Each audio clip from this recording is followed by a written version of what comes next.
আসসালামু আলাইকুম সবাইকে ওয়েলকাম করছি নিশানস টিচিং হোমের আজকের ক্লাসে। Hope everyone great today.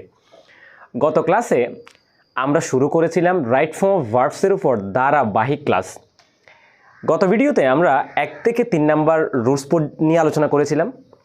আজকে আমরা চতুর্থ রুলস নিয়ে আলোচনা করব এবং ক্রমান্বয়ে আলোচনা করে করে যাব ইনশাল্লাহ। দেখেন 4 নাম্বার রুলস। এখানে বলা হয়েছে বাক্যে সাধারণত now, at this time, at this moment, day by day, at present, presently, O increasingly অথবা এই ধরনের আরও কতগুলো শব্দ আছে যেগুলো সব থেকে বেশি ব্যবহার করা হয় সেগুলোই দিলাম। আরও অনেক শব্দ আছে।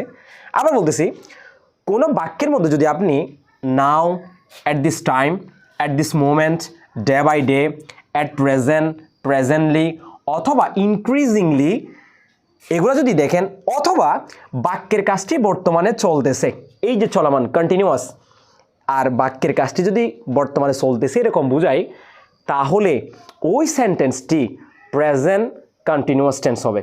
প্রেজেন্ট কন্টিনিউয়াস টেন্সের গঠন আমরা জানি যে সাবজেক্ট থাকবে, অ্যামিজার থাকবে, তারপরে ভার্বের সাথে আইএনজি যুক্ত থাকবে।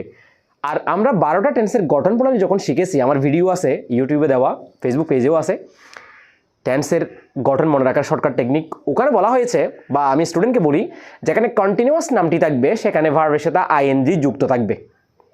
ওকে, 6টা জায়গায় কন্টিনিউয়াস নামটি আছে। একটা হচ্ছে প্রেজেন্ট কন্টিনিউয়াস, আরেকটা হচ্ছে প্রেজেন্ট পারফেক্ট কন্টিনিউয়াস, আরেকটা হচ্ছে পাস্ট কন্টিনিউয়াস, আরেকটা হচ্ছে ফার্স্ট পারফেক্ট কন্টিনিউয়াস, আরেকটা হচ্ছে ফিউচার কন্টিনিউয়াস, আরেকটা হচ্ছে ফিউচার পারফেক্ট কন্টিনিউয়াস। এই 6টা জায়গায় ভার্বের সাথে আইএনজি যুক্ত, আর 3টে জায়গায় শুধু পারফেক্ট। একটা হচ্ছে প্রেজেন্ট পারফেক্ট, আরেকটা হচ্ছে পাস্ট পারফেক্ট, আরেকটা হচ্ছে ফিউচার পারফেক্ট। এই 3টা জায়গায় শুধু পারফেক্ট নাম আছে। এই 3টি জায়গায় ভার্বের বি3 হবে। ওকে, এবার রুলস আসি। আপনাকে বলছে এই ধরনের শব্দগুলো যদি আপনি দেখেন অথবা বাক্যের কাজটি বর্তমানে চলতেছে এরকম যদি বোঝায়, তাহলে এটা হবে প্রেজেন্ট কন্টিনিউয়াস টেন্স। এখন এখানে উদাহরণ দেখেন, হি ভার্ব আছে ওয়াচ, টিভি নাও। এই নাও শব্দটা, সে টিভি দেখতেছে, এখনও দেখতেছে, নাও এখন, এই যে চলমান, এখনও দেখতেছে। তার মানে এই নাও থাকার কারণে আমি বলতে পারি বাক্যটা হবে প্রেজেন্ট কন্টিনিউয়াস। আর প্রেজেন্ট কন্টিনিউয়াসের ক্ষেত্রে অক্সিলারি ভার্ব আসবে এম, ইস, আর, তারপরে মূল ভার্বের সাথে আইএনজি।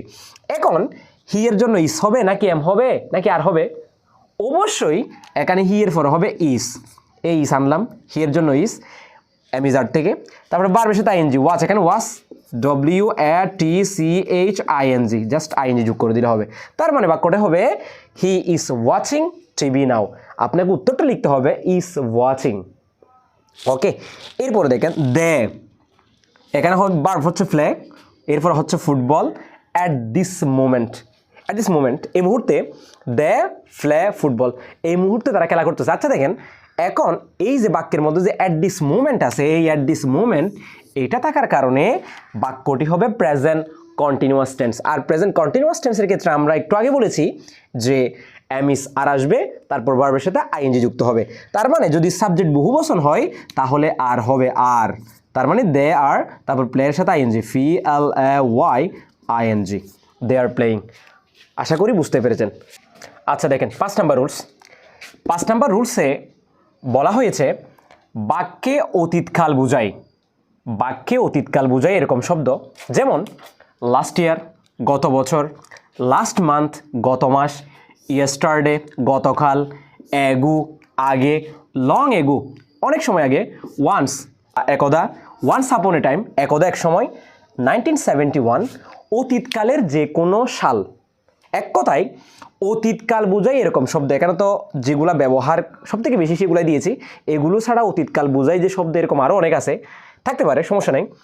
আবার বলতেছি অতীতকাল বোঝায় এরকম যদি কোনো শব্দ, যেমন last year, last month, yesterday, ago, long ago, once, once upon a time, অতীতকালের যে কোনো সাল, এগুলা যদি কোনো বাক্যের মধ্যে থাকে তাহলে প্রদত্ত বাক্যটি অবশ্যই পাস্ট ইনডিফিনিট টেন্স হবে।